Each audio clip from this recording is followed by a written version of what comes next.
Hi అండి.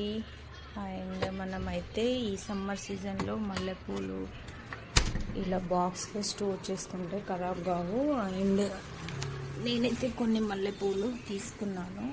ఇలా చేసుకుంటే 1 వీక్ వరకు ఉంటాయి. చూసారా ఎంత తెల్లగా ఫ్రెష్గా ఉన్నాయో.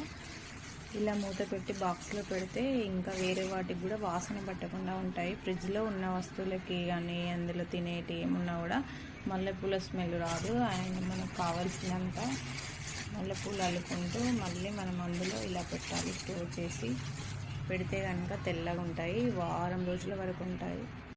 చూసారా ఇలా తెల్లగా ఉంటాయి. 1 వీక్ స్టోర్ చేసుకున్నా కూడా ఖరాబ్ కావు. ఈ వాసన వేరే వాటికి పట్టవు. అండ్ మీరు కూడా ఇలానే స్టోర్ చేయండి. మళ్ళీ కవర్ ముడేసి గట్టిగా బాక్స్ మూత పెట్టి ఫ్రిడ్జ్లో స్టోర్ చేయండి. ఓకే ఫ్రెండ్స్, వీడియో నచ్చితే లైక్ చేయండి.